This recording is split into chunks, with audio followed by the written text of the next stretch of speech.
जय गुरुदेवाय नमः। जय राधे श्याम की। आज हम आपको सुख सागर से 8वें स्कंद का 8वां अध्याय सुनाएंगे। सागर मंथन के समय क्षीर सागर से लक्ष्मी जी का और अमृत लेकर धनवंतरी का निकलना तथा अमृत के लिए असुरों का परस्पर विवाद और भगवान का मोहिनी रूप धारण करना। श्री सुखदेव जी कहते हैं, जब इस प्रकार शिव जी ने वह सारा विष पी लिया, तब विष रहित समुद्र को देखकर देवता और दैत्य बड़े प्रसन्न हुए। वे बड़े उत्साह से फिर समुद्र का मंथन करने लगे। फिर तो अल्प समय में ही समुद्र से कामधेनु गौ उत्पन्न हुई। उसके पश्चात चंद्रमा के समान श्वेत उज्ज्वल रण का उच्च श्रवा नामक घोड़ा उत्पन्न हुआ।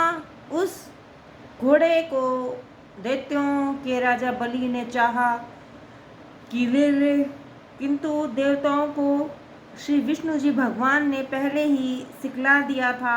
इससे देवराज इंद्र को बलि की वह बात स्वीकार न हुई। तत्पश्चात ऐरावत नाम का एक बड़ा विशाल गजराज उत्पन्न हुआ। उसके 4 दांत थे और वह शिव जी के कैलाश पर्वत के समान रंग का था। इसके पश्चात इस समुद्र में कौस्तुभ मणि प्रकट हुई और जिसका रंग लाल था और वह प्रांगण मणि कही जाती थी। इस मणि को श्री विष्णु जी ने अपने हद स्थल पर धारण किया। इसके पश्चात समुद्र से स्वर्ग का आभूषण पारिजात प्रकट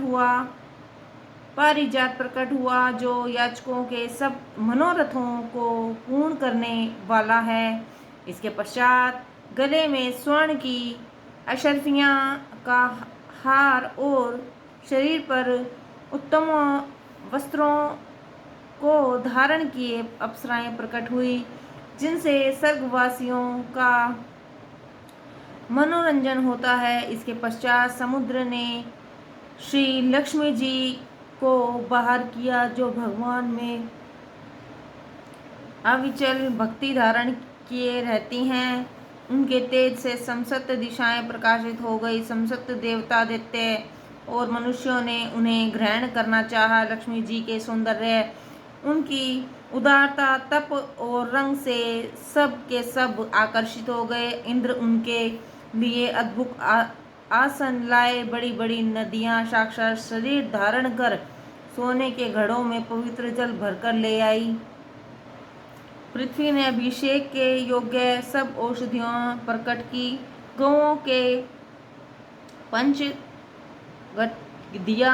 ऋतुओं ने फागुन, चैत और वैशाख से में उत्पन्न होने वाले सब पुष्पों और फलों को प्रदान किया। ऋषियों ने विधि पूर्वक अभिषेक कराया। गंधर्वों ने मंगल गाए। वैश्यों ने नृत्य और गान किए।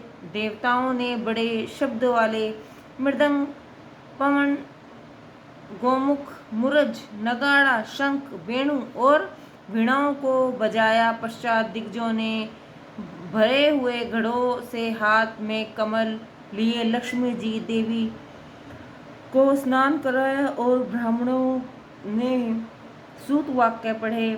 समुद्र ने पीले रंग का रेशमी वस्त्र प्रदान किया और उसने लाकर वैजंती माला पहनाई। विश्वकर्मों ने अनेक प्रकार के आभूषण दिए। सरस्वती देवी ने हार दिया।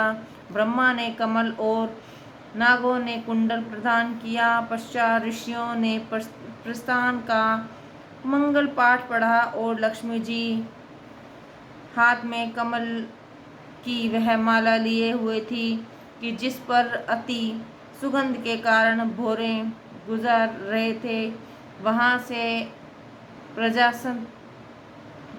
प्रस्थानित हुई। उस समय उनके सुंदर मुख और सुंदर कपोलों पर की, जिन पर दोनों ओर से कुंडल क्या ही झलक रहे थे। लज्जा से भरी हुई मन के साथ मंद गति से चल रही थी। उनका कटी भाग अत्यंत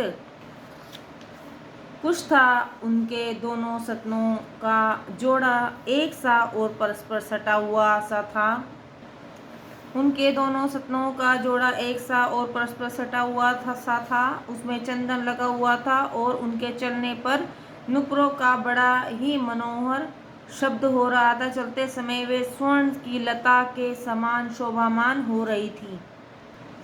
वे अपने हाथों में वरमाला लिए सुंदर वर खोजने लगी। तब उन दैत्यों और देवों की मंडली में लक्ष्मी जी विचारने लगी, किंतु उन्हें निर्दोष पति बनाने योग्य वहां कोई भी नजर ना पड़ा। आज महात्मा दुर्वासा आदि ऋषियों को देखकर लक्ष्मी जी कहने लगी, हे बड़े तपस्वी, ये बड़े तपस्वी तो हैं सही, किंतु क्रोधी भी कम नहीं है। इससे यह वर के योग्य नहीं है। बृहस्पति शुक्र आदि ज्ञानियों को देखकर बोली, इनमें भी तो ज्ञान असीम है, किंतु वैराग्य नहीं है। इससे पति बनाने योग्य इनमें भी कोई नहीं है। ब्रह्मा चंद्रमा आदि की ओर देखकर बोली, ये महात्मा बड़े हैं, किंतु कामदेव को ये भी नहीं पाए हैं। इससे ये भी पति बनने योग्य नहीं है। इंद्र आदि देवताओं को देखकर कहने लगी, विचारे पराधीन हैं, इनमें ईश्वर तत्व है ही नहीं। तब अधीनों को कौन वरे? परशुराम आदि धर्मनिष्ठ तो हैं, किंतु इनमें दया नहीं है। शिवी आदि दानी तो हैं, किंतु वे भी मुक्ति के कारण न होने से मेरे वर के योग्य नहीं है। कीर्ति वीर्य समान बली हैं, वे काल के वेग से बचे नहीं हैं। ऋषियों से रहित सनकादिकों को देखकर कहने लगी कि ये सदा समाधि में ही चूर हैं, इन्हें वर कर क्या करूंगी?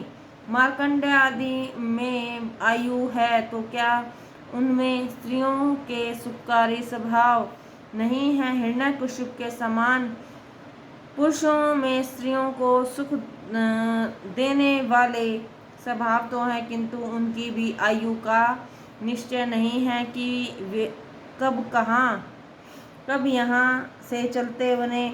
इससे ऊपर कहे देव दानव सभी में कोई न कोई दोष विद्यमान है, तब सभी त्यागने ही योग्य हैं। सदाशिव शंकर को देखकर कहने लगी कि यद्यपि ये सर्वगुण संपन्न और निर्दोष भी हैं, फिर भी इनका डरावना स्वरूप देखकर भय लगता है। तब उन्होंने श्री हरि की ओर आँख उठाकर देखा तो कहा कि यद्यपि ये सर्वगुण संपन्न निर्दोष और स्वरूपवान है, तथापि इनको मुझे वरने की इनकी ही इच्छा नहीं है। ऐसा कहकर लक्ष्मी जी ने अंत में श्री हरि ही को वरना निश्चय किया और हाथ में लिए सुवासित फूलों की माला भगवान के गले में डाल दी और भगवान के हृदय में रहने की इच्छा करती हुई उनके सम्मुख खड़ी हुई। भगवान ने भी लक्ष्मी जी के मन की अभिलाषा पूर्ण किया, अर्थात लक्ष्मी जी के निवास के लिए उन्होंने अपना हृदय समर्पण कर दिया। उस समय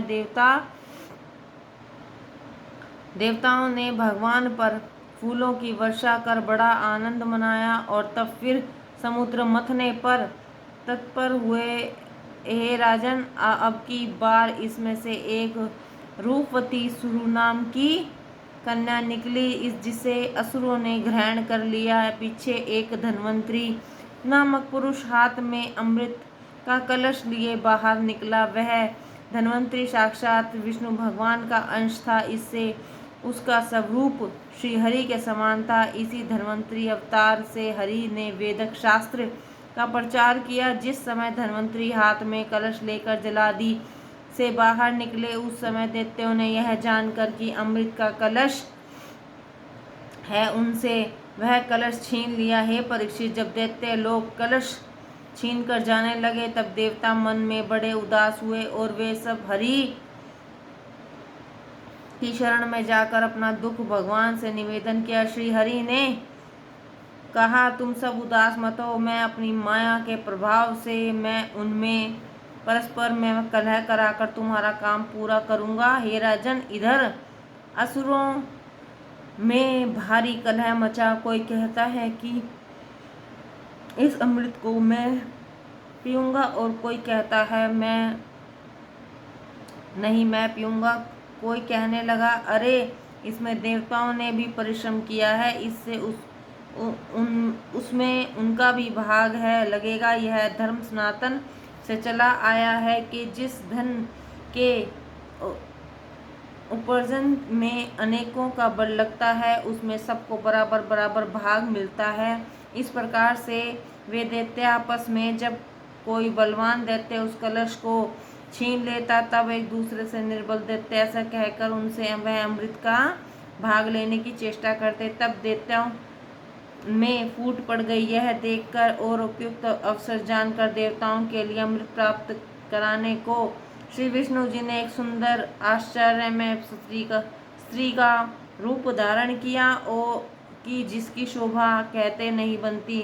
उसका स्वरूप नीलवर्ण का और अत्यंत ही देखने योग्य था। उसके अंग प्रत्यंगों की शोभा अपूर्व थी और मानो उसके सभी अंग सांचे में ढले हुए एक समान थे। सुंदर कपोलों पर कानों के आभूषण शोभामान हो रहे थे। उत्तम बालों की वेणी में चमेली के खिले हुए फूलों की माला गुथी हुई थी। उसकी मनोहर ग्रीवा वाले कंठ में आभूषण और भुजाओं में बहुते शोभामान हो रहे थे। इस प्रकार उस विष्णु रूप मोहिनी स्त्री ने संसप्त असुरों और उनके सेनापतियों का मन मोहित कर लिया। जय गुरुदेवा नमः। जय राधे श्याम की।